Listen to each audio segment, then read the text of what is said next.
Saudara, sidang gugatan pra-peradilan yang dilayangkan Peggy Setiawan alias Peron kembali digelar di Pengadilan Negeri Bandung, Jawa Barat. Ahli hukum pidana yang dihadirkan Polda Jabar menyebut penetapan status tersangka terhadap seseorang tidak harus menjalani pemeriksaan lebih dulu. Hal ini diungkap Agung Surono, ahli hukum pidana dari Universitas Pancasila yang dihadirkan Polda Jabar menanggapi penetapan Peggy sebagai tersangka. Menurut ahli pidana, dasar penetapan tersangka sudah cukup berdasarkan 2 alat bukti. Sementara untuk penetapan status DPO terhadap seseorang dapat dilakukan berdasarkan putusan pengadilan yang berkekuatan hukum tetap. Yang mulia, jadi berdasarkan pasal 77 KUHP dan juga putusan MK nomor 21 2014, ada 3 ruang lingkup pra-peradilan.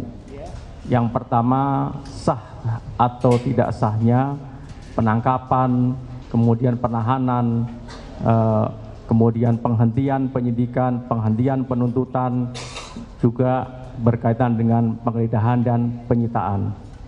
Yang kedua adalah berkaitan dengan soal ganti rugi, permohonan ganti rugi dan rehabilitasi.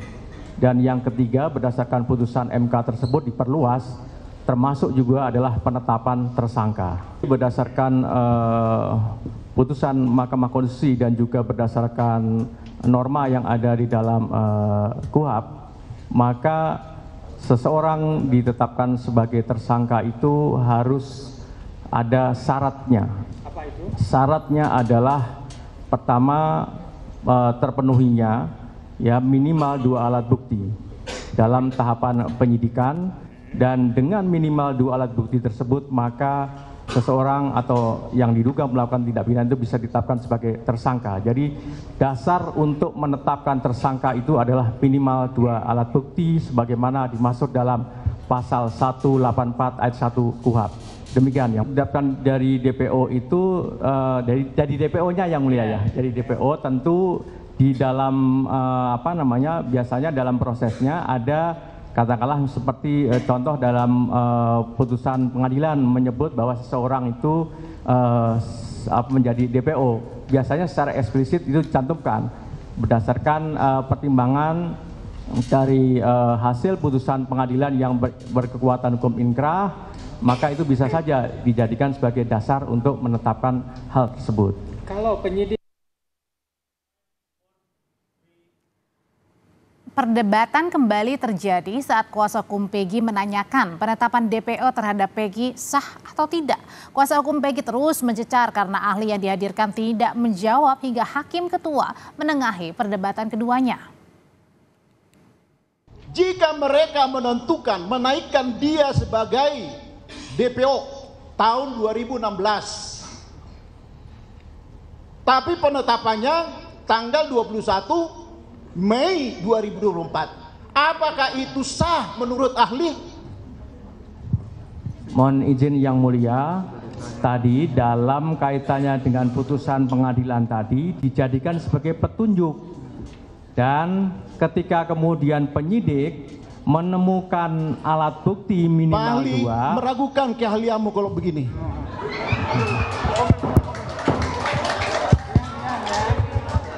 Izin yang mulia. Bentar. Saya luruskan dulu. Ya. Pokoknya dalam forum ini tidak ada kesimpulan-kesimpulan. Kita juga harus menghargai ahli. Sependapat atau tidak sependapat dengan ahli, baik ahli yang kemarin maupun ahli yang sekarang, kita harus menghormati pendapatnya. Ya. Suka atau tidak suka silakan ulas dalam kesimpulan masing-masing ya. Nggak bisa kita itu. Silakan. Ahli pidana Suhandi Cahaya yang dihadirkan kuasa hukum Peggy Setiawan juga menanggapi soal 2 daftar pencarian orang atau DPO Andi dan Dani yang dinyatakan fiktif oleh penyidik. Menurut Suhandi, perubahan status DPO tidak bisa dianulir atau direvisi kecuali terdapat berita acara baru. Atau menghilangkan DPO dari daftar misalnya. Oh, ini tidak jadi DPO lagi. Nggak bisa tuh. Nggak bisa? Iya, kalau nggak ada berita acara bahwa DPO itu sudah betul ditangkap atau dia sudah meninggal. Itu kekal itu DPO itu? Iya, kalau misalnya tidak ada misalnya ada kekeliruan menetapkan si A DPO, ternyata si A ini menurut penyidik sudah meninggal. Pelaku. Misalnya bukan pelaku tiba-tiba kan dengan perkembangan. Iya. Bisa nggak? Mesti ada gelar atau yang mulia? Ya, setelah gelar. Ya. Gelar perkara menetapkan bahwa DPO itu harus direvisi karena si A sebenarnya bukan pelaku. Bisa enggak seperti itu? Bisa itu dengan ada gelar. Jadi gelar itu mesti dihadirkan semua institusi dari pihak kepolisian tuh. Syaratnya harus dilakukan dalam gelar. Iya. Ya, silakan lanjutkan dengan. Di sidang pra-peradilan Peggy Setiawan, Agus pemilik rumah tempat Peggy bekerja mengaku Peggy bekerja sejak awal hingga proyek selesai. Tapi Agus tak ingat apakah Peggy pernah meninggalkan proyek di akhir bulan Agustus 2016 saat peristiwa pembunuhan Vina Eki. Ya. Awal tuh di bulan Agustus. Ya antara tanggal 2 sampai 3. Ya. Berjalanlah pembangunan kurang lebih 1 minggu ada pergantian orang buruh. Oh, gitu. 4 orang. Nah, di situ kurang lebih 1-2 hari itu langsung ada penggantinya dengan jumlah yang sama jadi 8 tetap. Jadi 8. Ya, setelah itu nggak ada penggantian lagi gitu. Oh ya, abang saya begini saksi ya. Sejak saat itu si Peggy Setiawan yang kita maksudkan sekarang ini sudah ada bekerja di situ atau tidak? Itu memang kalau terakhir ada Pak, ada. Sampai terakhir finishing. Itu ada. yang maksudnya saya begitu. Di sidang kemarin, pihak kuasa hukum Peggy Setiawan juga menghadirkan teman dekat Peggy, Dede Kurniawan. Saat ditanya tim hukum Polda Jabar, Dede membantah nama alias Peggy adalah Peron. Untuk komunikasi sama Peggy berapa kali di SMS itu? Selain yang tadi ditampilkan. Dari tanggal 29 Juli 2016 sampai terakhir tuh 2021. Oh gitu. Tapi dari teman-temannya Peggy, diantaranya manggil Peggy ada bukan saksi yang ngomong ya, itu teman-temannya ada yang manggil Perong juga gitu ya? Gimana Pak? Maksudnya teman-temannya Peggy yang di grup itu kalau manggil Peggy manggil apa? Pegok. Pekong, Rong. Bukan. Apa tuh? Mohon izin yang mulia, nggak boleh mengarahkan yang mulia. Mohon izin yang mulia. Gini. Mohon izin yang mulia, agar termohon jangan mengarahkan pertanyaan yang mulia. Tanya langsung aja. Ya. Ada nggak nama alias dari Peggy? Peggy Setiawan alias? Peggy Setiawan. Alias apa? Alias apa? Pegok. Hah? Pegok. Pekong. Pegok. Pegok. Peko. Pegok. Pego ya? Pegok. Oh, Pego katanya Pak. Pego. Oke. Pego ya. O, Rong, O hampir mirip ya. Begitu. Oh ya. Pego. Ya, hampir Rong. Ya. Ya. Ya. Hari ini giliran ahli hukum pidana dihadirkan Polda Jabar di sidang pra-peradilan Peggy Setiawan. Lantas sejauh mana kesaksian ahli pidana meyakinkan penetapan status tersangka Peggy adalah sah? Hingga seperti apa juga dari pihak strategi kuasa hukum Peggy bisa membatalkan status tersangka Peggy Setiawan. Kita bahas semuanya malam hari ini bersama kuasa hukum Peggy Setiawan, Marwan Iswandi dan juga pakar hukum pidana Jamin Ginting. Bang Jamin, selamat malam. Pak Marwan, selamat malam. Selamat malam. Pak Marwan, jadi malam, Marwan. Iya, sepanjang hari ini ada terjadi perdebatan panas nampaknya ya antara Pak Marwan juga dengan ahli begitu. Salah satunya menanyakan soal apakah sebelum seseorang ditetapkan sebagai tersangka harus diperiksa atau enggak. Iya betul Mbak. Tadi perdebatan, tapi kan gini Mbak, dari ahli yang didatangkan dari termohon dalam hal ini Polda Jawa Barat, kami justru meragukan keahliannya. Makanya tadi saya tanyakan, kamu di sini memang didatangkan dari pihak termohon, tetapi harus profesional. Nggak boleh, saya bilang ini setiap kami bertanya hanya itu aja jawabannya, Pak. Hanya jawaban. Meragukan keahlian atau profesionalitasnya nih? Keprofesionalitasan juga kami ragukan. Karena apa Mbak? Di sini kami bertanya hanya jawabannya dua alat bukti. Gitu loh. Makanya saya tanya, bagaimana kalau seandainya identitas berbeda? Karena di DPO itu Mbak atas nama Peggy alias Perong. Sementara identitasnya jelas Mbak, alamatnya juga salah. Alamatnya kalau Peggy alias Perong itu adanya di Mundu. Tinggi badannya juga berbeda, wajahnya berbeda. Beda sama klien kami. Klien kami namanya Peggy Setiawan. Jadi tingginya berbeda, umurnya berbeda. Nah, bagaimana saya bilang? Kembali lagi, ahli itu mengatakan dua alat bukti. Ya, saya bilang jadi kalau jawaban dari ahli pidana ini sangat tidak memuaskan dari kuasa hukum. Malah jadi semakin bertanda tanya. Tanda tanya, kami meragukan keprofesionalan atau meragukan keahliannya kalau gitu, Mbak. Oke, saya nanya ke Bang Jamin dulu kalau gitu. Bang Jamin, sebenarnya pada saat itu merupakan sesuatu hal lumrah yang ditanyakan nggak sih pada saat sebenarnya kalau seorang sebelum ditetapkan sebagai tersangka itu harus tidak untuk diperiksa terlebih dahulu? Jadi begini, saya terangkan sedikit. Waktu penetapan tersangka ini kenapa menjadi objek pra-peradilan, itu kasus Pak BG.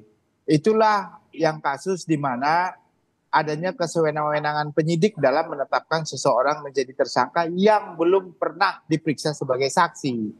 Nah, karena perbuatan itu, MK berpendapat bahwa kalau penyidik mau menetapkan orang sebagai tersangka, harusnya terlebih dahulu dia sudah pernah diperiksa sebagai saksi. Demi apa?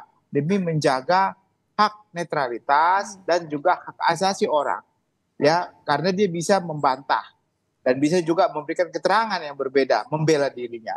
Nah, ini orang nggak punya hak untuk membela diri, tapi langsung ditetapkan sebagai tersangka. Nah, itulah spirit dasar kenapa putusan MK 21 2014 itu menyatakan demikian. Memang nggak dicantumkan dalam putusan karena bukan nggak ada kaitannya. Mungkin karena keyakinan dari penyidik Polda atau polisi saat itu bahwa sudah cukup nih alat buktinya untuk menetapkan Peggy ini. Nah, ini berbeda ya, pandangannya berbeda putusan MK 21 dengan penetapan tersangka di KUHP itu. Nah, bedanya apa? Kalau dulu istilah yang digunakan adalah cukup bukti. Kita harus bedakan pengertian cukup bukti dengan alat bukti ya. Nah, putusan MK tidak menerangkan tentang cukup bukti, tidak menerangkan tentang bukti awal, bukti permulaan. Dia menerangkan tentang alat bukti. Nah, kalau bicara tentang alat bukti, itu sudah memiliki kualitas alat bukti. Sebagaimana yang dicantum dalam pasal 184. Kalau dikaitkan dengan cukup bukti, bukti apa aja boleh, kalau namanya cukup bukti.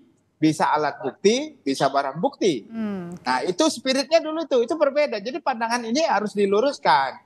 Dengan putusan MK 21 ini bukan lagi terkait dengan cukup bukti, tetapi harus memenuhi dua alat bukti.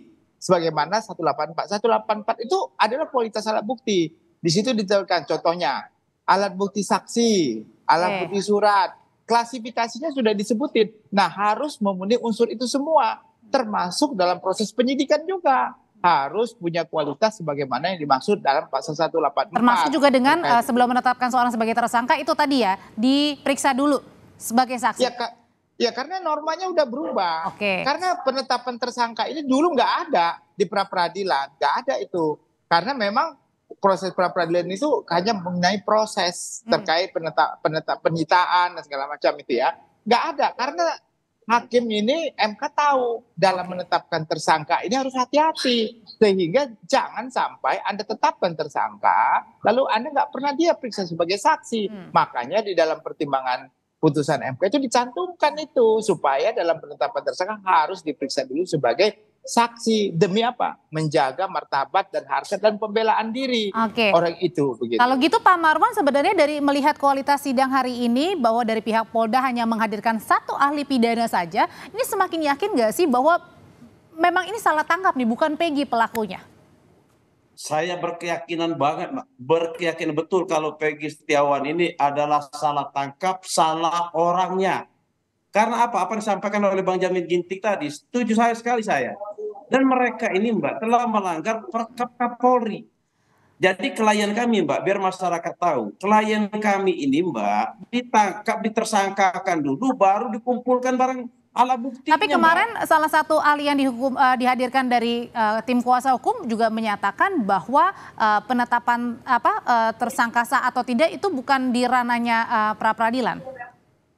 Salah tangkap maksudnya, Pak Marwan. Kemarin saya jelaskan lagi kepada ahli pidana. Kemarin saya tanya, bagaimana posisinya si Peggy Setiawan ini dengan uraian rangkuman yang kami ceritakan kami waktu persidangan kemarin, dari ahli pidana itu mengatakan, Mbak, ini harus digugurkan tersangkanya dan Peggy Setiawan segera dibebaskan. Persis seperti itu, Mbak, berbeda sama ahli pidana yang hari ini. Dan mereka ini, Mbak, ya, dari penyidik Polda Jawa Barat ini, Mbak, sudah melanggar Perkap Kapolri juga, Mbak. Perkap Kapolri itu jelas, Mbak, bunyinya, Mbak. Itu ada proses, ini kan bukan tertangkap tangan, Mbak, klien kami ini, Mbak. Dia ditersangkakan tanggal 21 bulan Mei kemarin. Seharusnya sebelum ditersangkakan, dipanggil dulu sebagai saksi. Ada, Mbak, ada pemanggilan saksi, setelah itu gelar perkara. Enggak serta-merta langsung dijadikan tersangka, baru dicarikan alat bukti untuk menjadikan tersangka. Kan lucu nih, Mbak.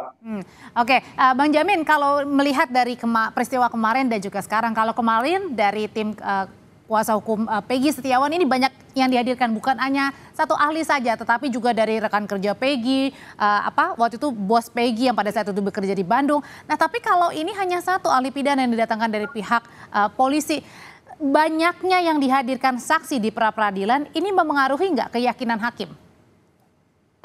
Kalau kita mengacu kepada pasal 185 terkait dengan saksi, 1000 saksi kualitasnya itu satu saksi, satu alat bukti.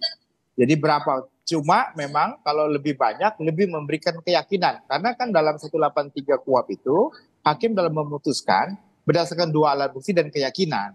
Jadi keyakinan itu justru memberikan kekuatan kalau banyak saksi yang dihadirkan. Yang pasti setiap saksi itu mempunyai saling keterkaitan antara satu dan lainnya, kan, dan saling mendukung. Nah, kenapa yang saya alami beberapa kali dalam proses pra-peradilan memang kepolisian jarang menghadirkan saksi fakta, karena ini mereka berpandangan kalau saksi fakta kan terkait dengan pokok perkara. Nah, mereka berpandangan bahwasannya nggak perlu kita menghadirkan saksi fakta. Yang adalah kalau mau prosedurnya yang dipersalahkan, penyidiknya yang dipanggil kan. Contohnya ada penekanan, ada ini, dan mereka pasti tidak mau menghadirkan penyidik kan ke sana untuk menyatakan. Tapi masalahnya kayaknya sidang pra-peradilan Peggy ini bukannya sidang pra-peradilan ya, rasa-rasanya seperti sudah masuk pokok perkara ya, sudah sidang beneran nih.